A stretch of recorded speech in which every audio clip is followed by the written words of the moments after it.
Bueno, buenas tardes a todos. Bienvenidos a este nuevo dictado de control de procesos industriales. En en esta primera clase vamos a ver un resumen de el programa analítico de la carrera, de la materia, no de la carrera, como para que tengan un panorama claro de qué es lo que vamos a ver y también qué es lo que no vamos a ver, cuáles son las condiciones para la aprobación de la materia y algunas otras cuestiones. Yo ahora voy a entrar en modo presentación, así que no puedo ver el chat. Si necesitan hacerme una consulta o algo, directamente abran el micrófono y hablen. No tengo ningún problema. Bien, Bien.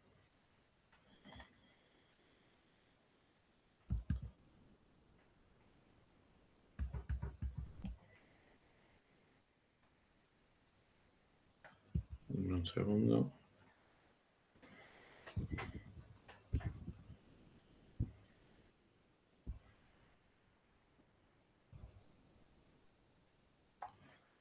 Ahí está.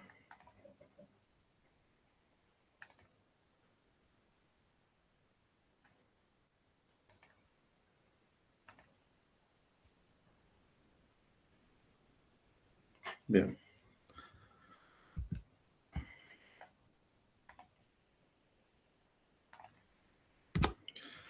Como les dije, vamos a ver un poco el programa analítico de la materia, en qué consiste cada una de las unidades temáticas. Vamos a ver que hay un hilo conductor entre todas ellas y todas van aportando a lo que sería todas las cuestiones técnicas que ustedes van a necesitar para poder desenvolverse con solidez técnica en en un proyecto de ingeniería que involucre automatización industrial. Vamos a ver después que es muy variado el programa de la materia, por lo tanto no hay un único libro o guía que nos permita hacer el seguimiento de la totalidad de los temas.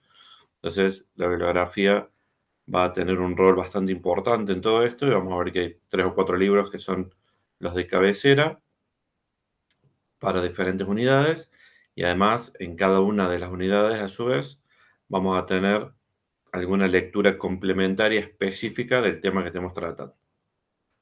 Vamos a charlar un poco del cronograma de clases para ver cuáles van a ser eh, remotas síncronas, asíncronas o presenciales en la facu. Y en la modalidad de dictado vamos a ver toda la cuestión de las condiciones de aprobación de la materia. Esta materia, control de procesos industriales, es una materia de las que se llaman tecnológicas, ¿sí? Es del área tecnológica de la carrera.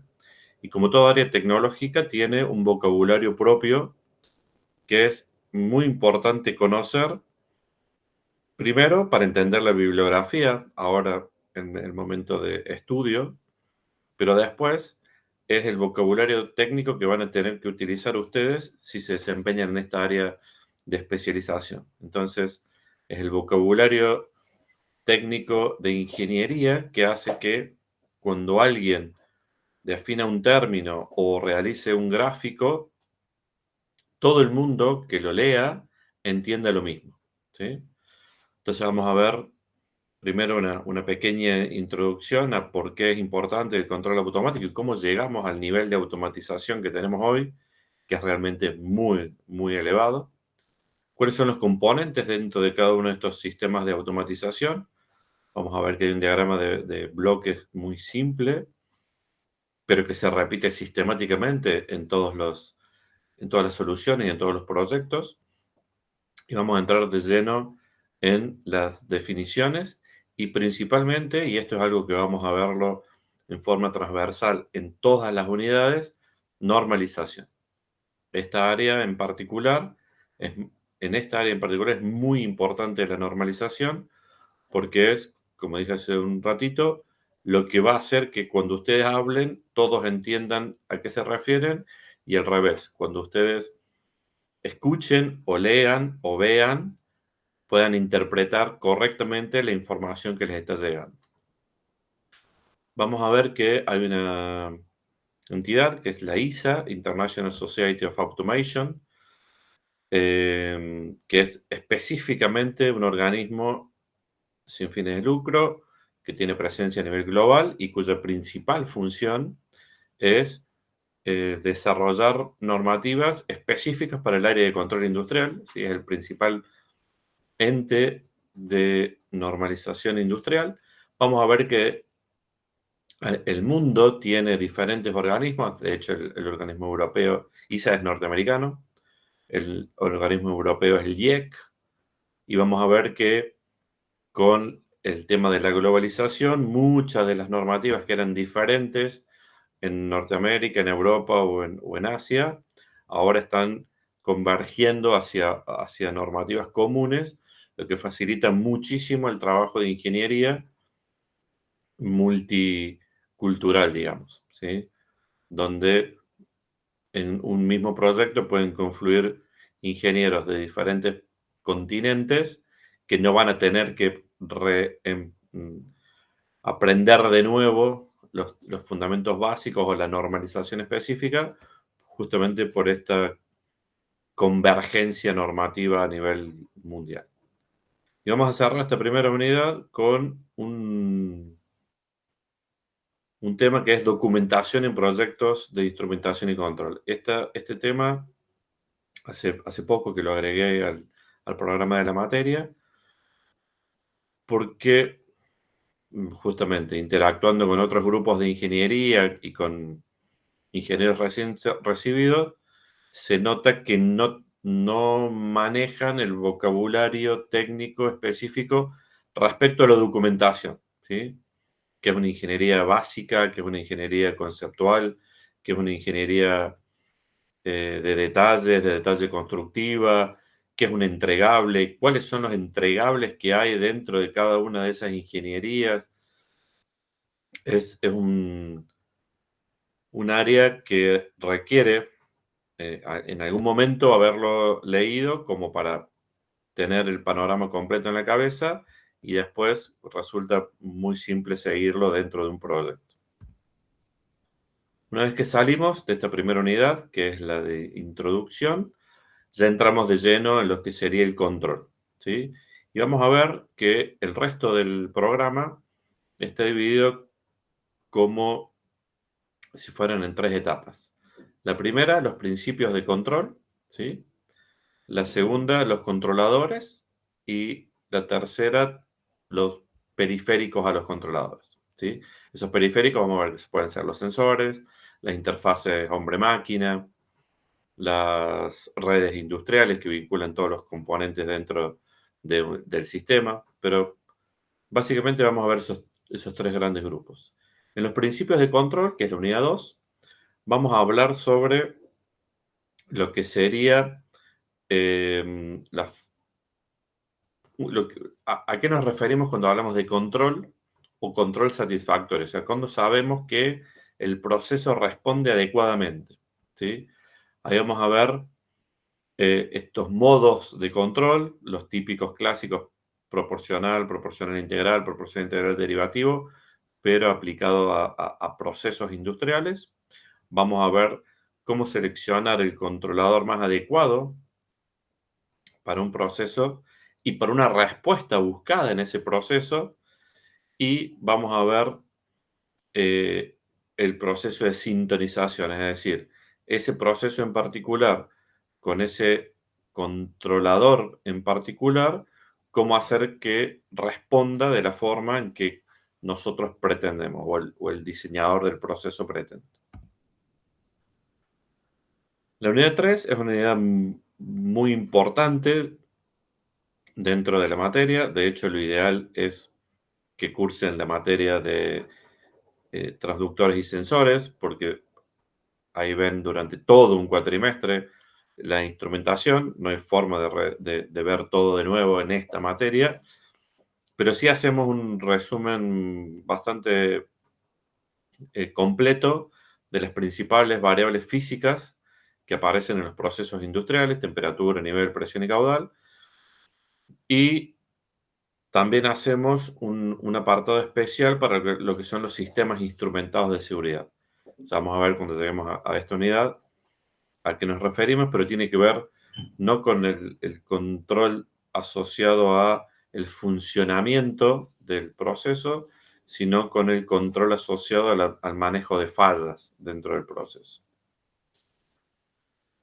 Vamos a ver que en todos los sistemas la instrumentación es muy importante porque hay que poder determinar en forma correcta qué variable queremos medir o cuál es la variable más representativa que me va a permitir hacer una correcta automatización del proceso, cuál es el sensor que la mide en forma más adecuada en ese caso en particular, qué interfaces de conexión necesitamos con el resto del lazo de instrumentación y control, em, qué tecnologías, como dice ahí, hay disponible para cada una de las variables y cuál sería el proceso óptimo en la selección de ese instrumento.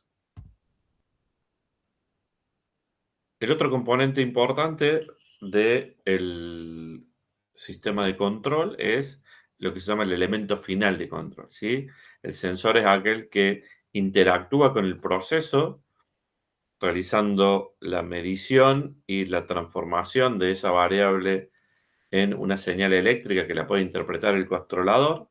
Vamos a ver que adentro del controlador vamos a ejecutar el algoritmo de control y después necesitamos ejecutar alguna acción sobre el proceso para llevarlo al estado que nosotros pretendemos. El ejemplo, subir una temperatura, bajar una temperatura, aumentar una velocidad, disminuir una velocidad, aumentar un caudal, detener una pieza en un determinado lugar. Bueno, esas acciones sobre el proceso las realizan los que se denominan elementos finales de control. Esos elementos finales de control pueden ser de múltiples tecnologías, ¿sí? Eléctricos, electrónicos, neumáticos, y pueden interactuar de diferentes maneras con el proceso. Nosotros acá vamos a hacer un repaso de los principales asociados a control de procesos industriales, que son las válvulas, ¿sí? Que hacen todo lo que sería control de caudal y presión, y nivel también en procesos de llenado y vaciado, y variables de velocidad. Esos son los dos componentes principales de la unidad elementos finales de control. Después de haber visto lo que está antes del controlador, que son los sensores y que le permiten al controlador saber en qué condiciones está el proceso, los elementos finales de control, es lo que está después del controlador e interactúa con el proceso para modificar su estado, nos vamos a centrar en el controlador propiamente dicho. De estos controladores vamos a ver dos grandes grupos. En la unidad número 5 vamos a ver lo que se llaman los controladores standalone o individuales, que son aquellos que tienen uno o a lo sumo dos lazos de control, es decir, un sensor de entrada, un algoritmo de control y una o dos salidas, ¿sí? Vamos a ver qué opciones tenemos disponibles, cuáles son los criterios principales para seleccionarlo. Vamos a hablar mucho del tema calibración en la unidad de instrumentación principalmente, pero después lo vamos a ver el concepto repetido en otras áreas de la materia. Y una vez que desarrollamos el tema para un lazo único, o sea, una entrada o una salida, pasamos a la unidad número 6, que es la de autómata programable o PLC, ¿sí? En esta unidad vamos a ver cuál es la norma que regula todo lo relacionado con los PLC, que es la IEC 61131. Vamos a ver cuáles son todos los lenguajes de programación que define la norma, que no significa que un PLC comercial en particular los implemente a todos, ¿sí? Que un PLC sea compatible con la norma significa que aquellos lenguajes que implementa, los implementa conforme a la norma, pero no está obligado a implementarlos a todos. Ahí vamos a ver que hay lenguajes de programación de tipo gráfico, como el ladder, o el de tipo texto, como el de texto estructurado, ventajas y desventajas de cada uno de estos lenguajes, en qué aplicaciones se utiliza más uno que el otro, cuáles son los bloques funcionales o librerías de funciones que traen los PLC, cuáles son las familias de PLC, nano PLC, micro PLC, PLC de gama media, PLC de gama alta. Y vamos a hacer acá sí ejercicios de programación, configuración, tanto en simuladores como en PLC con hardware real.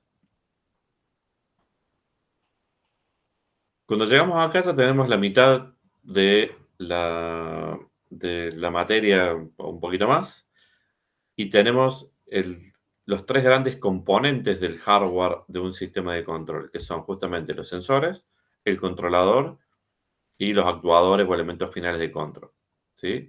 Eso es lo básico y lo grueso. A partir de ahora vienen algunas unidades que empiezan a aplicar o aportar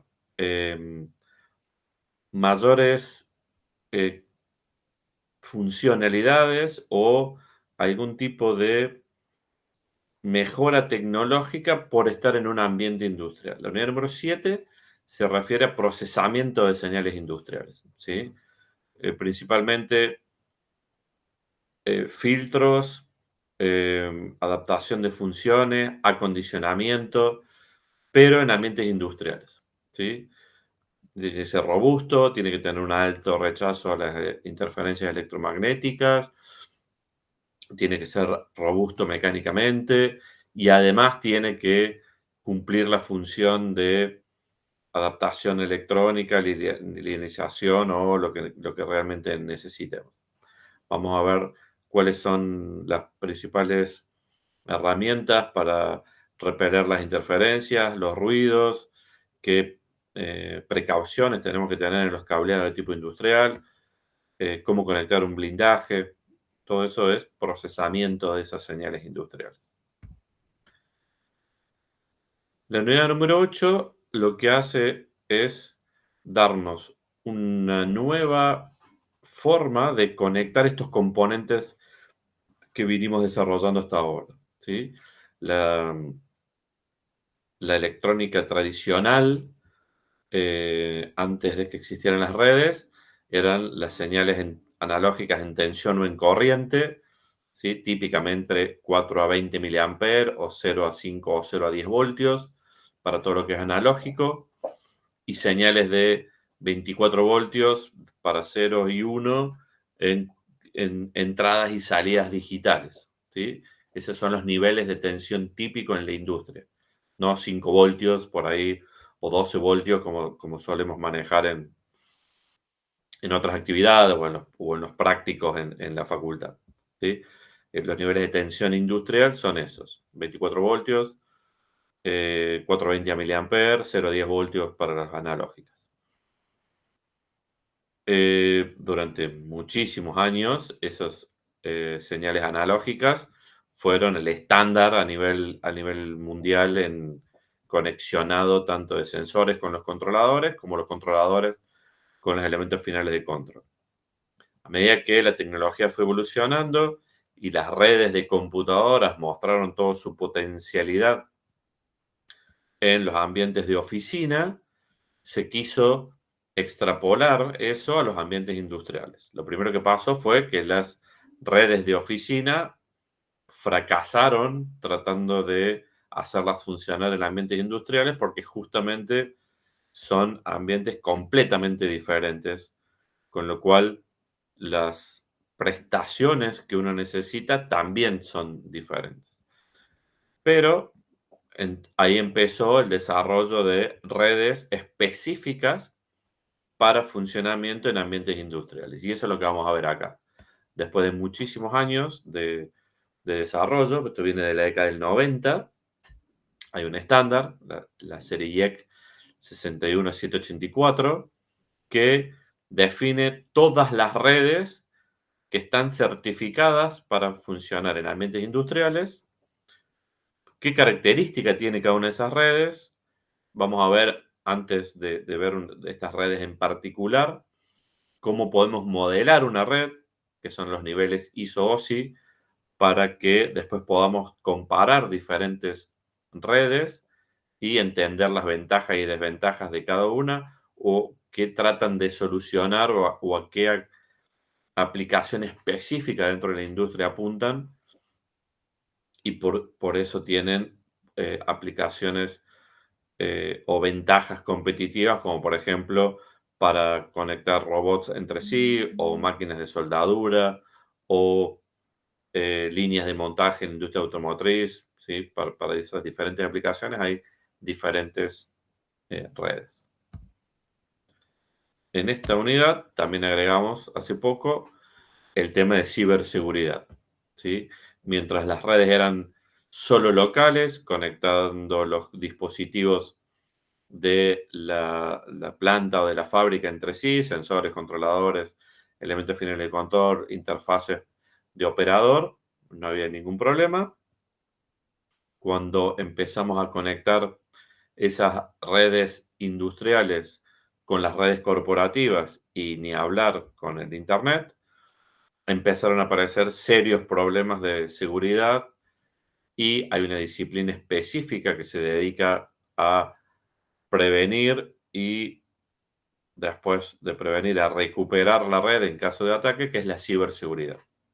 Como en todo lo que venimos hablando, hay una norma específica a nivel mundial para la industria, que es la IEC 62443, que también vamos a ver cuáles son sus partes y más o menos de qué trata el modelo de ciberseguridad. La unidad número 9 es una unidad muy interesante, se llama monitoreo y control basado en PC. Básicamente son las pantallas de interfaz hombre-máquina. Vamos a hablar de arquitectura SCADA, que es un poco más que solo las pantallas. Como el nombre dice, es una arquitectura, es un conjunto de dispositivos específicos y conectados de tal manera de brindar una solución a gran escala. Pero también vamos a ver en esta unidad cómo diseñar lo que se llaman interfaces de usuario de alta performance. Durante la década del 90 y principio del 2000, se estudiaron varios de los principales accidentes industriales, como hace típicamente la industria aeronáutica después de un accidente, pero aplicado a accidentes de tipo industrial, y determinaron que una de las principales causas del origen de estos accidentes eran las pobres interfaces entre el proceso y el operador que hacía que el operador no pudiera tomar buenas decisiones. A partir de ahí se pusieron a trabajar varios grupos y dieron algunas recomendaciones y recién en el 2015 sale la norma ISA, la ISA 112, específicamente diseñada para dar recomendaciones de cómo elaborar y diseñar las interfaces de operador justamente de alta eficiencia, para que el operador pueda tomar mejores decisiones, esté mejor informado y pueda llevar a cabo las tareas de control en forma más eficiente y efectiva. Y cerramos el programa con la unidad número 10, que es de eficiencia energética en la industria. Esto básicamente vincula todas las unidades anteriores en una aplicación particular que es la de eficiencia energética. ¿Por qué? Vamos a ver que, de nuevo, hay una norma específica, la ISO 50001, que define el concepto de auditorías energéticas, es decir, qué tenemos que ver para evaluar la eficiencia con la cual consumimos los energéticos en nuestra actividad, específicamente en este caso actividad industrial.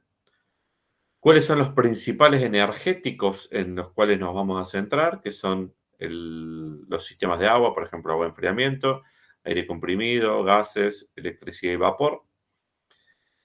Y vamos a ver que si uno analiza el consumo de energía a nivel mundial, o sea, todo el planeta en qué consume la energía, uno de los principales consumidores es la industria, ¿sí? Y si después nos enfocamos en la industria, los principales consumos son en servicios auxiliares, por ejemplo, los sistemas estos de agua, agua enfriamiento, tanto para proceso como para sistemas de ventilación, y las grandes máquinas. Hay las máquinas que producen aire comprimido, vapor o los grandes consumos en motores. Entonces, vamos a ver que un programa de eficiencia energética ataca todos estos frentes y básicamente lo hace siempre de la misma manera. Primero se fija qué es qué dispositivo tenemos, vemos cuán eficiente es ese dispositivo en el uso de la energía. Hoy está totalmente ya establecido. Uno va a comprar un electrodoméstico y tiene las fichas de consumo energético pegadas en la puerta, con una escala, A más, A doble más, A triple más. Bueno, esa misma etiquetado energético se puede extrapolar a los dispositivos que uno utiliza a nivel industrial, ¿sí?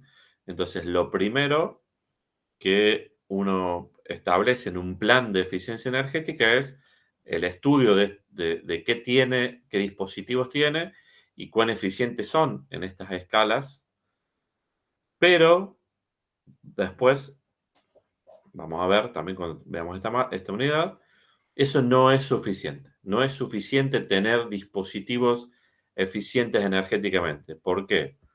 Porque lo que terminó pasando fue que el mundo empezó a gastar mucho dinero para reemplazar equipos no eficientes por equipos más eficientes. El caso más típico es el de las lámparas. Nosotros durante muchísimos años usamos las lámparas incandescentes. Bueno, la lámpara incandescente es una de las más ineficientes del planeta en cuanto al consumo, porque toda la energía que consume esa lámpara, una fracción va a iluminación y otra va a calentamiento. O sea, si uno tocaba una lamparita, después de unos segundos de haber estado prendida, te quemabas. Eso es energía, energía que yo no la estoy utilizando para generar el objetivo de ese dispositivo, que es luz, sino que estoy generando calor. Sacamos todas las lámparas incandescentes, nos fuimos a las lámparas de bajo consumo. Después seguimos gastando plata, sacamos la de bajo consumo, nos fuimos a iluminación LED. En cada uno de los pasos mejoramos sustancialmente la eficiencia de las incandescentes, las de bajo consumo 3:1 para obtener el mismo nivel de iluminación, y a LED 10:1. Y esto es un concepto muy importante, es consumir menos para obtener el mismo resultado, ¿sí? No menor, no menor resultado. O sea, si yo tenía una lamparita de 100 vatios incandescente, eso tenía una cantidad de lúmenes que si yo la reemplazaba por una bajo consumo, consumía menos en vatios, pero me entregaba la misma cantidad de lúmenes. Lo que terminó pasando, y por eso digo que no, un programa de eficiencia energética no termina en tener dispositivos eficientes, es que empezaron a dejar todas las luces prendidas, por el total, como eran eficientes, consumían menos. Entonces, lo que ahorraba porque el dispositivo era eficiente, lo perdía porque lo estaba utilizando en periodos donde no eran necesarios. Entonces, todos los programas de eficiencia energética tienen un segundo paso que es la automatización, ¿sí? Por ejemplo, que las luces queden encendidas solo cuando son necesarias. Cuando el nivel de iluminación artificial o natural, no artificial, natural no es suficiente, en determinados horarios, en determinados días de la semana, cuando hay alguien que necesite esa iluminación y cuando no se apaga. Entonces, El primer paso es el dispositivo eficiente, pero el segundo es la automatización. Y en esa automatización vemos todo lo que se ve en las unidades anteriores. Necesitamos un sensor, un controlador, un elemento final de control y necesitamos una interfase hombre-máquina para que ese automatismo interactúe con las personas. Entonces, es una buena forma de redondear todo lo visto en la materia y en una aplicación en particular, específica. Además que hace bien al planeta. Y esto es básicamente el resumen de toda la materia, ¿sí? Vamos a ver que este es el diagrama de bloques de un sistema de control realimentado, donde básicamente la, la estrella o el objetivo es que nuestra planta, nuestro proceso o nuestra máquina se comporte de una determinada manera, ¿sí? Que produzca un determinado producto o que arme un determinado dispositivo. Y para eso vamos a necesitar el controlador, ¿sí? Ese controlador va a tener una realimentación por parte de los sensores de cómo está esa planta, proceso o máquina. Adentro va a tener un algoritmo o un programa y va a utilizar los elementos finales de control para llevar a esa planta o proceso al valor deseado. Entonces, cuando vemos sensores, vamos a ver toda una batería de sensores. Acá tenemos encoders, transductores de posición, de presión, de temperatura, de caudal. Vamos a ver diferentes tipos de controladores standalone, diferentes tipos de PLC, diferentes familias de PLC y vamos a ver la arquitectura SCADA o sistema de control distribuido. Los principales exponentes de los elementos finales de control, como les comenté, válvulas de control y variadores de velocidad. Y después vamos a ver que estas flechas que interactúan o que interconectan los bloques pueden ser señales analógicas y digitales tradicionales o redes industriales, ¿sí? Esto es el centro o el gráfico principal alrededor del cual gira todo el dictado de la materia. ¿Alguna duda hasta acá? ¿Alguna pregunta?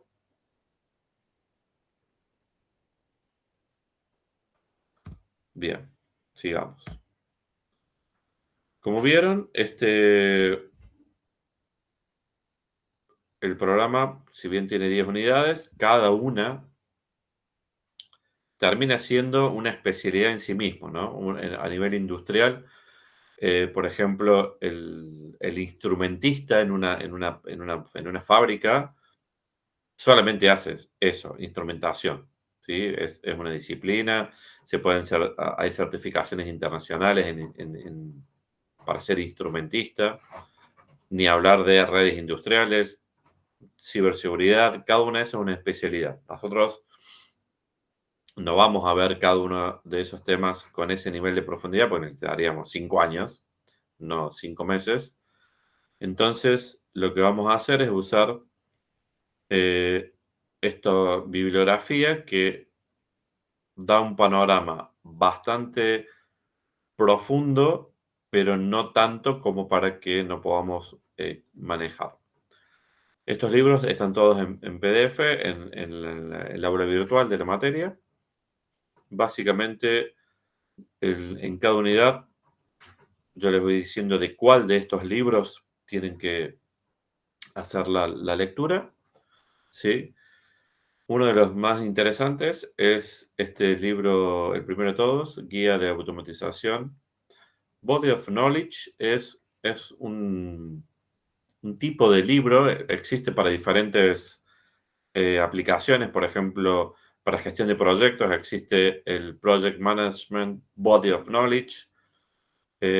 Son compendios, sería como un handbook, pero resumido, de los principales conceptos asociados a una temática en particular. En este caso, es asociada a la automatización industrial.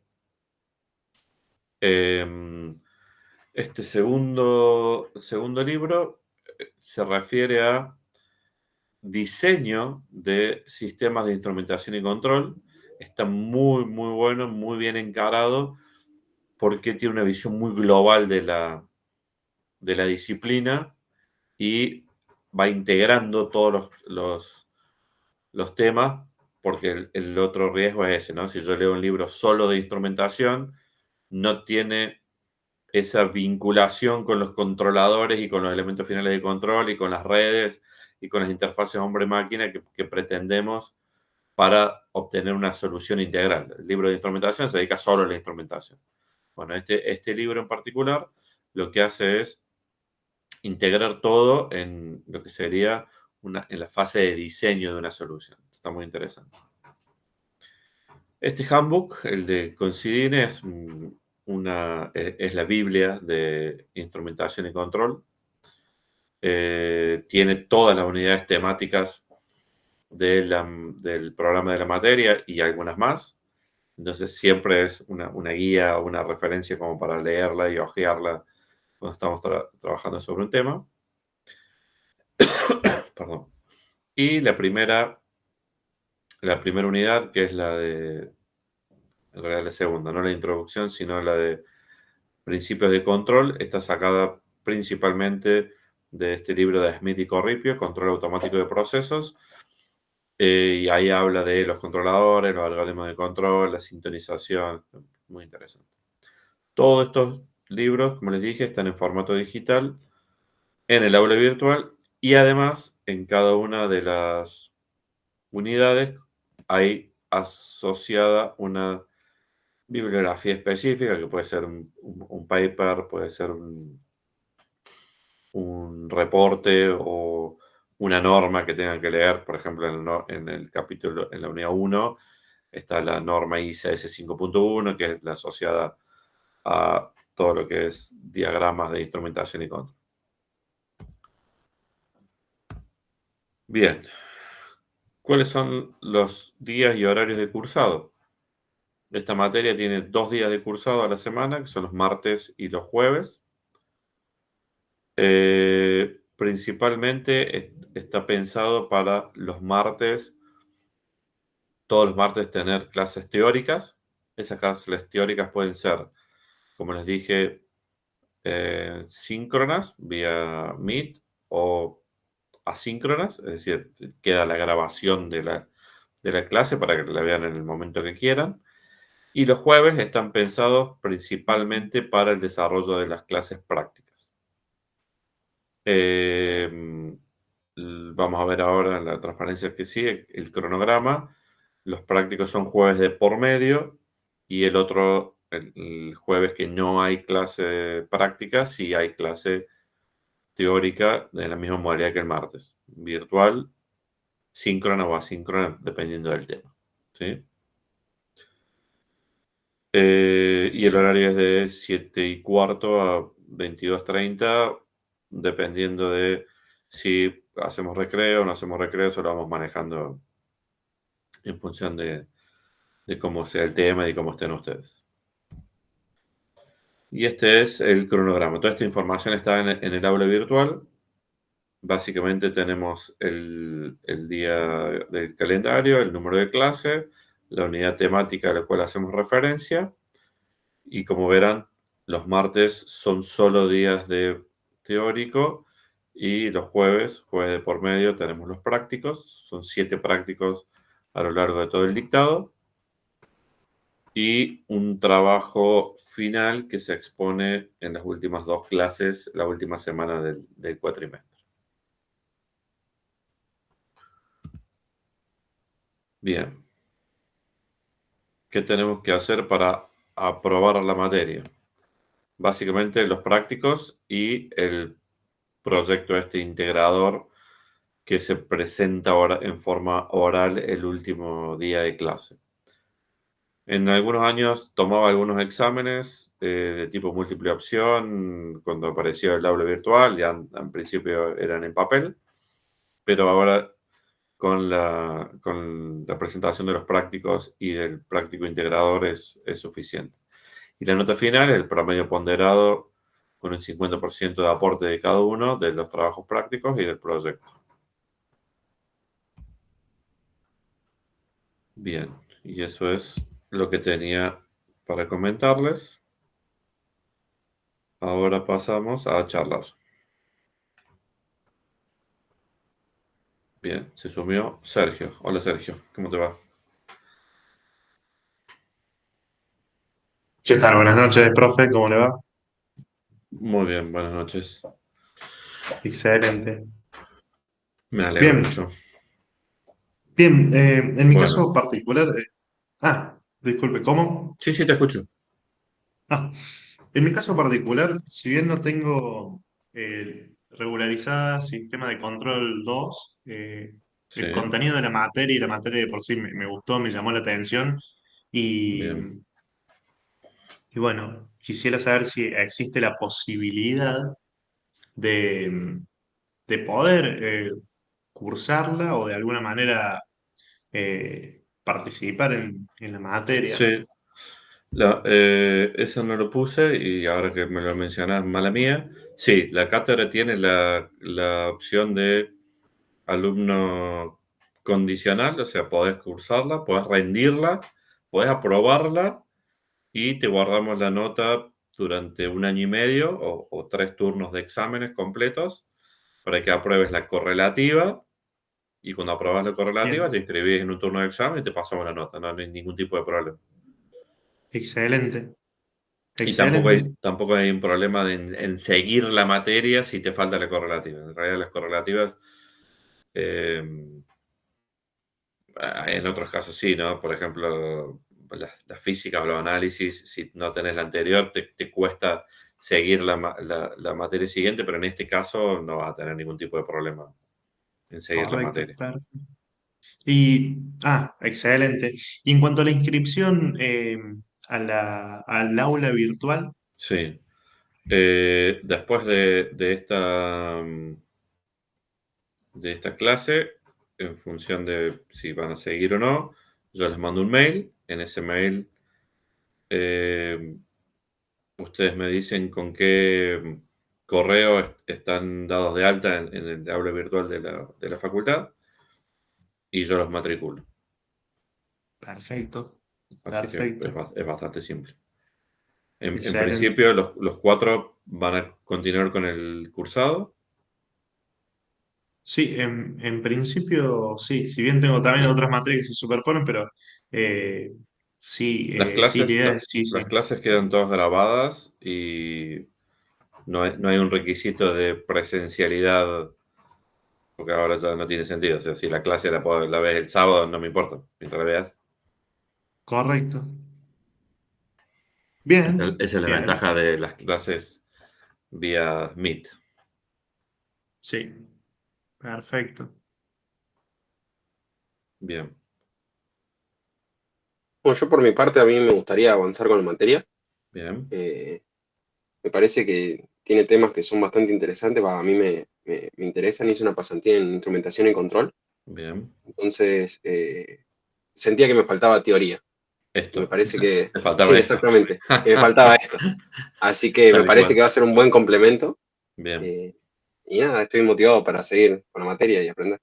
excelente. Federico Menéndez. Sí, yo por mi parte sí voy a seguir, así que está Bien, muy interesante los contenidos de la materia. buenísimo. Bien. Eric. Sí, profesor, yo también estoy interesado porque ya, digamos, si queremos insertarnos en el mundo laboral, creo que este es como un poco Este ya rubro sí. más Es- específico, ya, porque siempre a veces, por ejemplo, yo estoy enviando mucho currículum a empresas y te piden eso, ¿no? O sea, conocer justo esto, ¿no? Procesos industriales, ¿no? sí, O sí. sea, claro, si te piden, ejemplo, ya los que estamos acabando por decir la carrera, ya inciden mucho las empresas en esto, ¿no? Procesos industriales, conocer todo el proceso industrial, ¿no? Entonces, Absolutamente.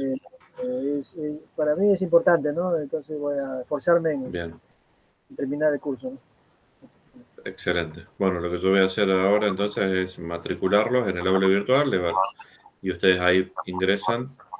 Lo que necesito que hagan es, primero, hay una ficha de inscripción. Básicamente lo único que agrega es si la van a cursar condicional o regular. Si quieren el número de teléfono como para que después armemos un grupo de WhatsApp o me escriban en forma más rápida si tienen alguna duda o algún problema.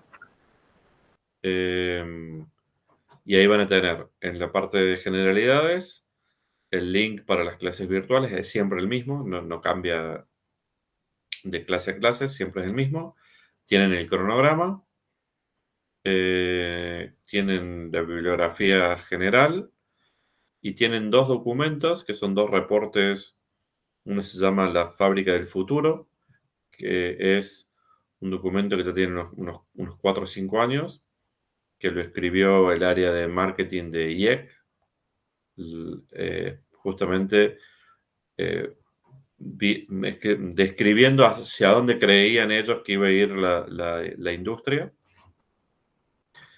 Y el otro es un reporte de tendencias muy actuales, del 2024, de cuáles son los 5 grandes rubros que están de moda, digamos.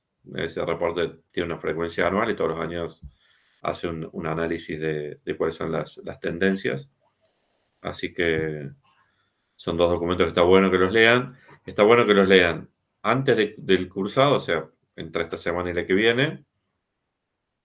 Lo más probable es que más de la mitad de los términos no los entiendan, sobre todo si no están o no estuvieron asociados a tareas de este tipo, de automatización industrial, control de procesos, y que lo lean de nuevo al final del cuatrimestre para que ustedes noten la evolución interna en cuanto a esto, a la comprensión de los términos, a la comprensión de las tecnologías, no solo los términos. Cada uno de esos términos implica un montón de cosas atrás. Así que es muy interesante hacer ese paralelismo en cómo empezamos, cómo terminamos, ¿sí? Hablando de, como les dije al comienzo, expectativas de cada uno, mi expectativa dentro de la cátedra es justamente esa, que ustedes arranquen con el estado de conocimiento que tengan, no importa cuál sea, pero al final de cuatrimestre agarren cualquier documento técnico asociado al control de procesos y no tengan términos desconocidos, conceptos desconocidos, que entiendan de qué se trata cada uno de los temas, hacia dónde va el mundo en la automatización industrial y que si deciden dedicarse profesionalmente a esto, tengan las herramientas como para insertarse en cualquier grupo de trabajo sin ningún tipo de problema. ¿Dudas? ¿Consultas? Por mi parte, no, me quedó bastante claro. Bien, Sí. excelente. Bueno, en unos minutitos, ahora cortamos la clase, cerramos, los matriculo y empiecen a jugar un poco con el aula virtual.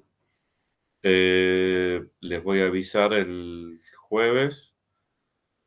El jueves vamos a hacer la vamos a hacer sincrónica la clase porque es la primera. Todas las dudas que aparezcan me las pueden hacer en vivo, digamos. ¿Sí? Después vamos a ir viendo cuáles quedan grabadas, cuáles las hacemos sincrónicas. ¿Ok? Bien, profe, ¿la hacemos por Meet a la del jueves siguiente? Sí. Bien, Sí. perfecto. ¿Alguno tiene problemas con este horario? ¿Se le superpone con alguna otra cosa? Este es el horario oficial, ¿no? Pero podemos tener cierta flexibilidad antes o después.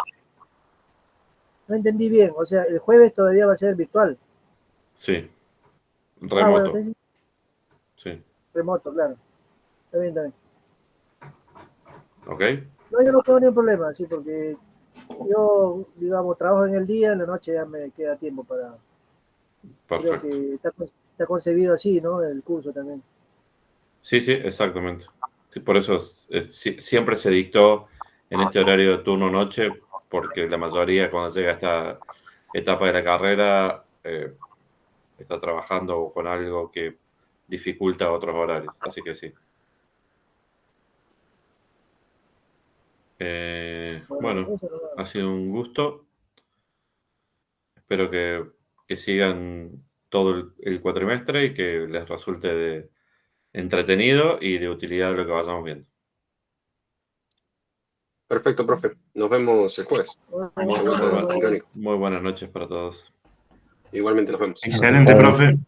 Chao. Hasta el jueves. Nos vemos. aprovecho para saludar a los compañeros. Sí, Federico, nos hemos visto tiempo. ¿Cómo andás, Eric? ¿Cómo andan, ¿Todo bien? Eric? Y tanto tiempo. ¿Cómo está, chicos? Bueno,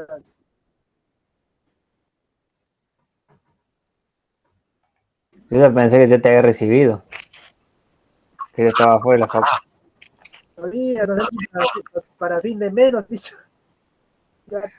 Sí, es fin de mes.